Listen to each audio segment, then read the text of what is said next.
राजकाज की बातें। खुद कुल्हाड़ी पर ही कूद गए उद्धव। ठाकरे परिवार से शिवसेना पार्टी और चुनाव चिन्ह धनुष बाण छिनना बड़ी बात। वहीं बाला साहब के चाहने वाले जो उद्धव समर्थक नहीं भी हैं, वो भी हो रहे हैं दुखी। और इसमें सोचनीय विषय ये कि शिवसेना ऐसी दुर्गति तक पहुंची कैसे। बाला साहब की शिवसेना ने क्षेत्रीय दल होने के बाद भी भारतीय जनता पार्टी से अपनी शर्तों पर किया गठबंधन। भाजपा से मतभेद भी हुए, लेकिन तब की शिवसेना ने नहीं बदली अपनी विचारधारा। बाला साहब राज्य में सत्ता चाहते थे, लेकिन कुर्सी के मोह से वो दूर रहे और यही कारण था कि मुख्यमंत्री की कुर्सी नाचती थी बाला साहब के इशारों पर। शिवसेना राम जन्मभूमि विवाद के समय हिंदुत्व का नारा बुलंद कर बन गई देश की चहेती। बाला साहब अपनी टीम से विचार कर उन्हें आगे बढ़ाते हुए बने महाराष्ट्र के बेताज बादशाह। लेकिन उद्धव ने जिस तरह से बदला पाला, इसकी कल्पना पार्टी में किसी ने भी नहीं की थी और किंग मेकर बनने की जगह उद्धव के खुद किंग बनने की चाह ने तोड़ दी पार्टी।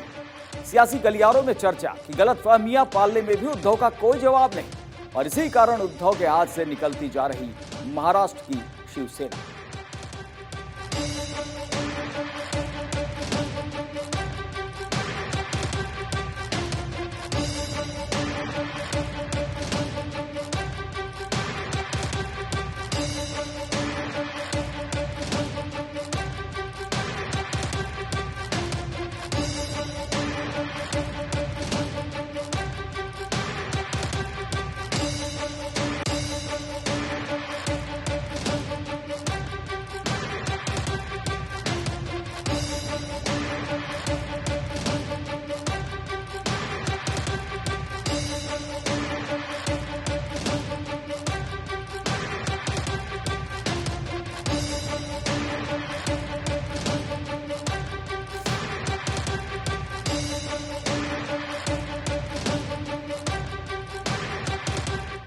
विपक्षी एकजुटता नहीं इतनी आसान। विपक्ष के कई नेता देख रहे पीएम बनने के ख्वाब। नीतीश, केसीआर और ममता विपक्ष के पीएम उम्मीदवार बनने के देख रहे सपने। तो इधर राहुल गांधी को प्रोजेक्ट करने के लिए खुद कांग्रेस कर रही अंदर खाने तैयारी। इधर पीएम मोदी में उलझा विपक्ष ये तय नहीं कर पा रहा कि कौन मोदी के सामने होगा उनका नेता।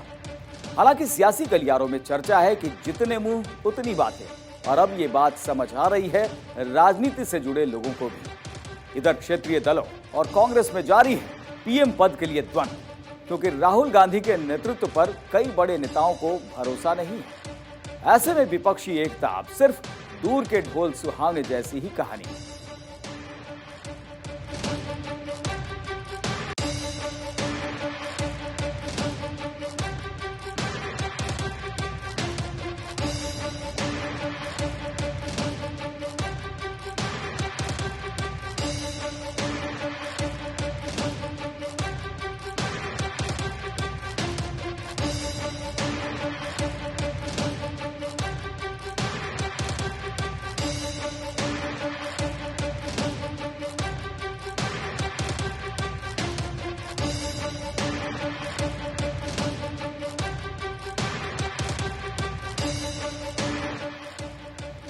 बंगाल में राज्यपाल और मुख्यमंत्री के बीच जंग जारी। राज्यपाल आनंद बोस चाहते पूर्व आईपीएस राकेश अस्थाना को अपना सलाहकार बनाना, लेकिन मुख्यमंत्री ममता बनर्जी अस्थाना की नहीं चाहती बंगाल में एंट्री। सूत्रों की माने तो राजभवन ने हाल ही में अस्थाना की नियुक्ति की फाइल भेजी थी सीएमओ, लेकिन सीएमओ दबाए बैठा है राकेश अस्थाना की नियुक्ति की फाइल। अब बंगाल राजभवन और सीएम कार्यालय नजर आ रहे आर पार की लड़ाई के मूड में। सरकार के बेहद करीबी माने जाने वाले अस्थाना रह चुके हैं दिल्ली के पुलिस कमिश्नर। तेज तर्रार और क्विक डिसीजन लेने के लिए राकेश अस्थाना की है पहचान।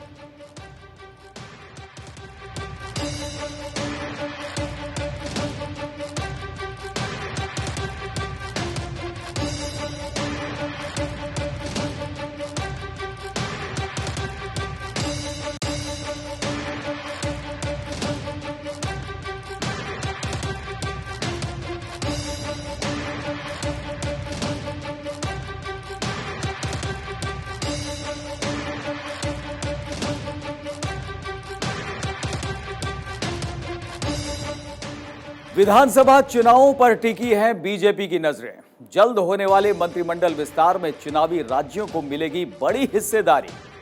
कर्नाटक, राजस्थान, एमपी, छत्तीसगढ़, तेलंगाना जैसे राज्यों के नेताओं की लगेगी लॉटरी। इन राज्यों में हो रहे हैं 2023 में विधानसभा चुनाव। ऐसे में इन राज्यों को हिस्सेदारी में मिलेगी प्राथमिकता। इन राज्यों में जातिगत क्षेत्रीय समीकरण को कैबिनेट विस्तार के जरिए साधेगी बीजेपी। इधर लोकसभा चुनाव से पहले होना है केंद्रीय कैबिनेट विस्तार, और अब लोकसभा चुनाव से पहले यह कैबिनेट विस्तार माना जा रहा है आखिरी।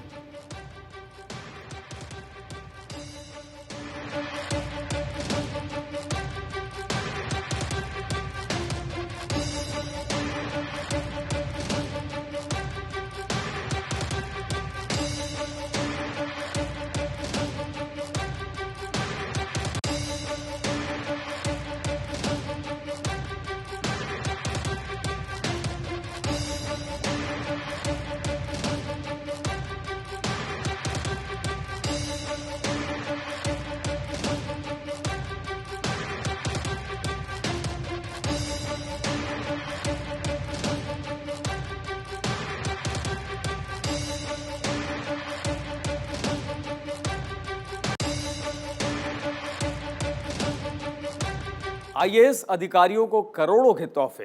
रांची के पूर्व डीसी राय महिमत रे को गिफ्ट में मिले करोड़ों के आभूषण। हीरे के आभूषण, कैमरा और लैपटॉप भी मिला गिफ्ट में। जामताड़ा के डीसी फैज अहमद की पत्नी को मायके से मिला गिफ्ट में फ्लैट। जनवरी 2023 में दिए अचल संपत्ति के ब्यौरे में अधिकारियों ने खुद कबूला केंद्रीय प्रतिनियुक्ति पर गए एमथु को ससुराल से मिले हैं 5 प्लाट। रांची के पूर्व डीसी छवि रंजन को उनके मित्र ने गिफ्ट में दी महंगी शराब की बोतल। आखिर झारखंड के अधिकारियों को ही क्यों मिल रहे हैं करोड़ों के गिफ्ट?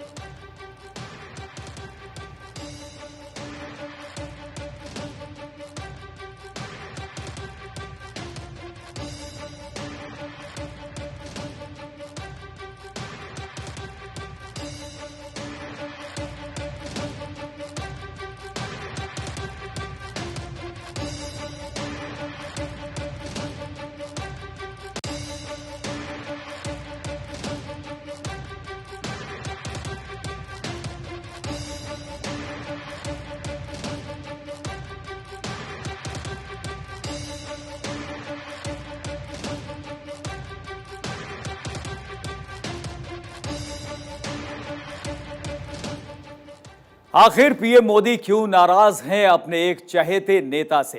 राजनीतिक गलियारों में चल रही इसकी चर्चा। कभी पीएम मोदी के खास हुआ करते थे बिहार से जुड़े एक पूर्व कैबिनेट मंत्री। कानूनी मामलों के विशेषज्ञ माने जाते हैं ये पूर्व कैबिनेट मंत्री जी पद पर रहते हुए अपने बेटे के लिए चाहते थे हाईकोर्ट में जज का पद।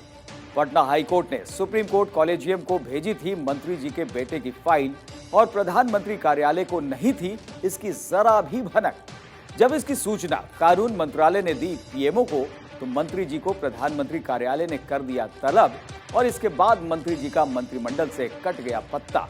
अब केंद्रीय मंत्रिमंडल में फेरबदल की खबर के बाद पूर्व मंत्री जी एक बार फिर से सक्रिय हुए हैं। मोदी मंत्रिमंडल में शामिल होने के लिए जुट गए हैं लॉबिंग में। सूत्रों ने बताया कि इसके लिए आरएसएस के बड़े नेताओं से भी उन्होंने की है मुलाकात, और आरएसएस के एक नेता ने पीएमओ तक पूर्व मंत्री को मुख्य धारा में लाने का भेजा संदेश, लेकिन प्रधानमंत्री ने इसके लिए कर दिया साफ इनकार।